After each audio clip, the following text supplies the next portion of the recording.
So there's this other creature besides me, who my wife is married to, who she calls Citizen Dave. It's the bleeding heart who runs around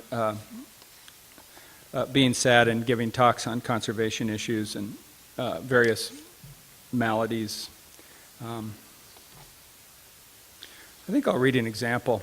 When the Patriot Act first passed, I wrote an online essay for Orion magazine, for their online magazine, about my efforts to assist Bush and Cheney in the national interest as a TIPS operative. So I'd like to read some of this.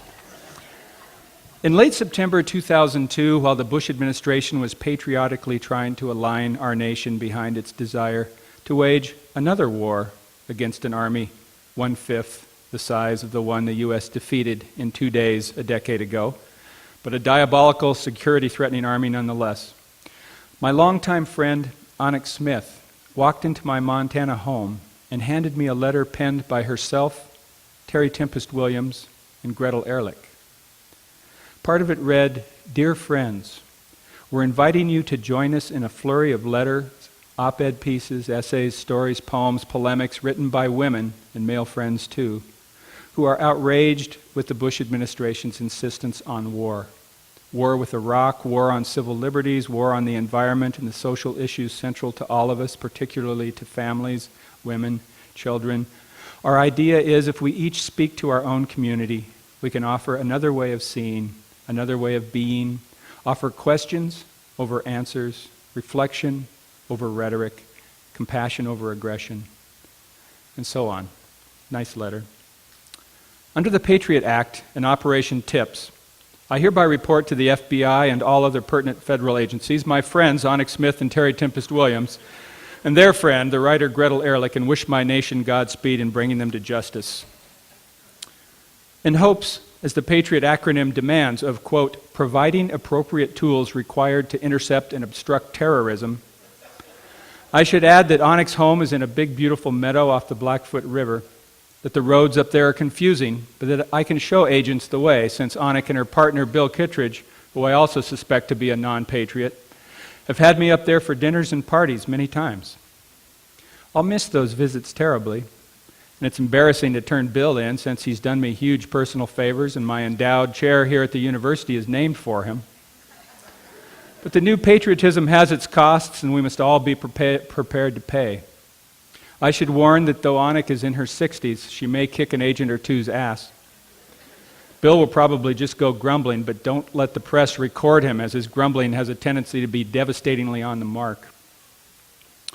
China Hat, Utah, see enclosed map and directions, is a big red rock. Terry lives in the occasional shade of that rock with her husband Brooke, who I also suspect of non-patriotism due to the fact that he and I got a little drunk after the National Book Awards in New York last November, even though he was raised Mormon. Mormons, as you know, aren't supposed to drink. This breach of religious obligation suggests that Brooke may also be capable of patriotic breaches. Of course, if he'd refused to drink with me, I'd have been even more suspicious due to well-known acts of terror committed by followers of other religions whose proponents refused to drink. The fact that Brooke was drinking undermines the validity of this charge, I suppose, but these are confusing times. Maybe you can nail him anyway on a generic, capable of other sorts of breaches suspicion.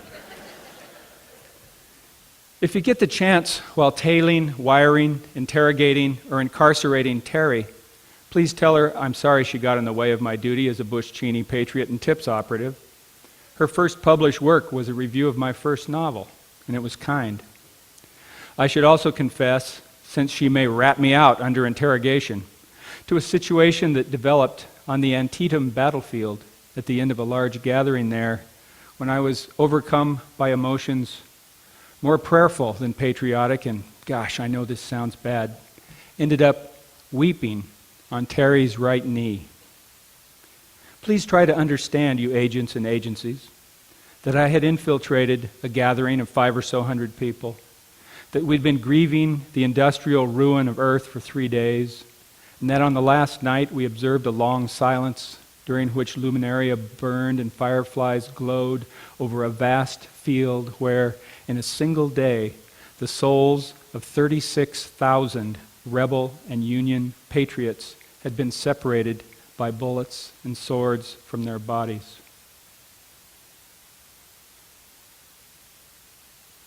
Somehow all that silence, all those violently separated souls, all those fireflies rising, caused a feeling so much vaster than national to sweep over me that my heart seemed to break, then open, then fill with light, and tears of grief, gratitude, joy burst out in a way that was so inappropriate in terms of national security that I'm not sure what to add, except, of course, my suspicions of Gretel Ehrlich. We've not met, Gretel and I, but be it known that I read a recent interview in which she was unpatriotically interesting in her unfavorable comparison of America's, quote, consumer coma lifestyle to the lifeways of certain Inuit peoples, and that led me to believe she could be lurking in Greenland. Dress warmly, good luck nailing her, and on your way back, I suggest you make a sweep through Montana and pick up, under the same act in operation, all the doctors and nurses I know, see attached list A, their Hippocratic oath being indiscriminate toward other races and creeds, hence unpatriotic, plus all the clergy I know, except right-wing fundamentalists, see attached list B, including first and foremost my lifelong friend, the Trappist monk Casey Bailey, address and monastery map enclosed. Though this pacifist contemplative may seem harmless, when I visited him 2 weeks ago, he quoted with obvious approval Mother Teresa's prayer, asking God to, quote, break my heart so completely that the entire world falls in. Obviously, any attempt to love the entire world is treacherously out of step with our corporate need to exploit it, our national need to rid it of evil, and the Powell dictum that America must be the global bully. During your sweep, you'd better also nab my mother, Donna, a dangerously kind-hearted Christian with an uncanny ability to smell what she calls sour milk. My grounds for patriotic concern are her recent mention of a fancied physical resemblance between Dick Cheney and the devil.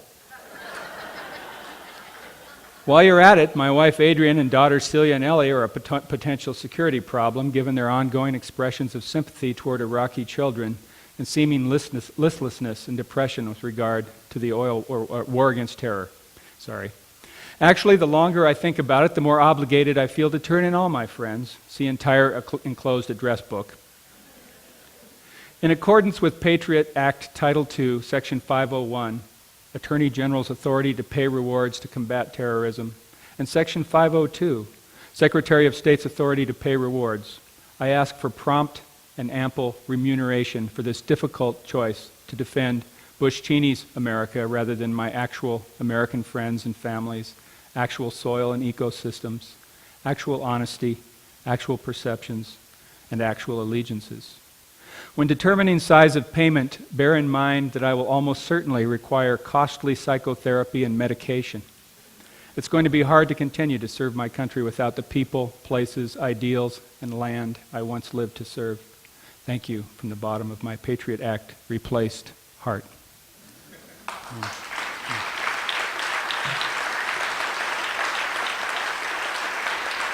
Thanks.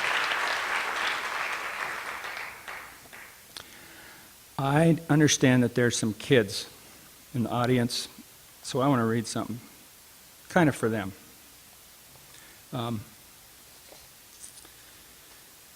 This is my first and last work of fiction about Jesus. And I wrote it when I was 7 years old.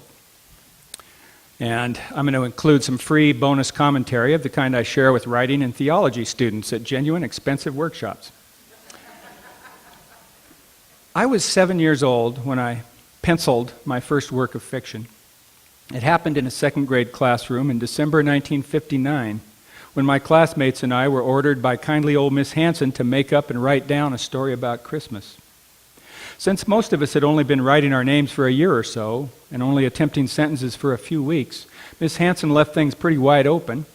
We were free to babble about reindeer, snowmen, Santa, Mrs. Santa, what we did or didn't want for Christmas, whether we'd help decorate the tree, you name it. At age 7, though, I didn't just mess around. I set out to write a completely original Christmas fiction and made the hero of my story Jesus Christ himself.